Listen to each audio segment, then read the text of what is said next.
Hi friends, welcome to our channel Samu home foods. ఈరోజు మనం ఎంతో రుచికరమైన గోంగూర నువ్వుల పచ్చడిని తయారు చేసుకుందాం. ఇప్పుడు ముందుగా స్టవ్ ఆన్ చేసి కడాయి పెట్టుకుని అందులోకి 3 స్పూన్ ఆయిల్ వేసుకుని ఆయిల్ హీట్ అయిన తర్వాత 5-6 వెల్లుల్లి రెమ్మలు, 1 స్పూన్ చాయ్ మినప్పప్పు, 1 స్పూన్ జీలకర్ర, 1 స్పూన్ ఆవాలు, కొద్దిగా కరివేపాకు, 10-15 ఎండుమిర్చిని కూడా యాడ్ చేసుకొని ఫ్రై చేసుకోవాలి. మన కారానికి తగ్గట్లు ఎండుమిర్చిని యాడ్ చేసుకుంటే సరిపోతుంది. ఇప్పుడు మనం 3 స్పూన్ నువ్వులను కూడా డ్రైగా వేయించుకొని ఒక గిన్నెలోకి తీసుకొని ఉంచుకోవాలి.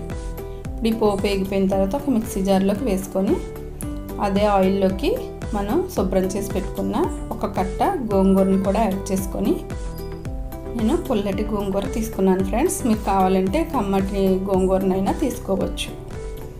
మూత పెట్టి మగ్గించుకోవాలి.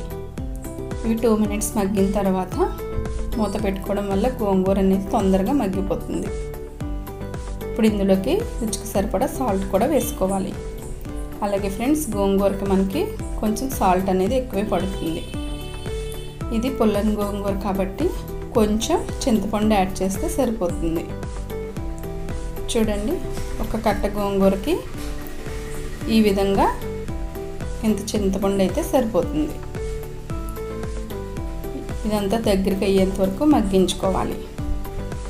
మగ్గిన తర్వాత చల్లారనివ్వాలి. ఇప్పుడు మిక్సీ జార్లోకి పోపుని అలాగే నువ్వులను కూడా యాడ్ చేసుకొని మొత్తం మెత్తగా గ్రైండ్ చేసుకోవాలి. ఇప్పుడు పోపు కోసం స్టవ్ మీద ఆయిల్ పెట్టుకొని ఆయిల్ హీట్ అయిన తర్వాత 5-6 వెల్లుల్లి, 1 స్పూన్ చాయ్ మినప్పప్పు, 1 స్పూన్ జీలకర్ర, 1 స్పూన్ ఆవాలు, 2 ఎండుమిరపకాయ ముక్కలు, కొద్దిగా కరివేపాకును కూడా వేసుకోవాలి. అలాగే ఫ్రెండ్స్, మీరు కావాలంటే శనగపప్పును కూడా వేసుకోవచ్చు. నేను వేయట్లేదు. ఈ పోపు అంతా వేగిన తర్వాత ఇందులోకి మనం 1/2 స్పూను ఇంగువను కూడా యాడ్ చేసుకుందాం. ఇంగువ వేయడం వల్ల ఈ పచ్చడికి మంచి టేస్ట్ వస్తుంది. ఒకవేళ ఇంగువ ఫ్లేవర్ నచ్చిన వాళ్ళు స్కిప్ చేయవచ్చు. ఈ విధంగా వేగిపోయిన తర్వాత ముందుగా గ్రైండ్ చేసి పెట్టుకున్న పచ్చడిలోకి మనం ఈ పోపునంతా వేసుకోవాలి. చూస్తున్నారుగా ఫ్రెండ్స్, ఈ విధంగా వేసుకొని బాగా అంతా కలిసేంత వరకు కలుపుకోవాలి. అంతే అండి, ఎంతో రుచికరమైన గోంగూర నువ్వుల పచ్చడి మనకి రెడీ అయిపోయింది.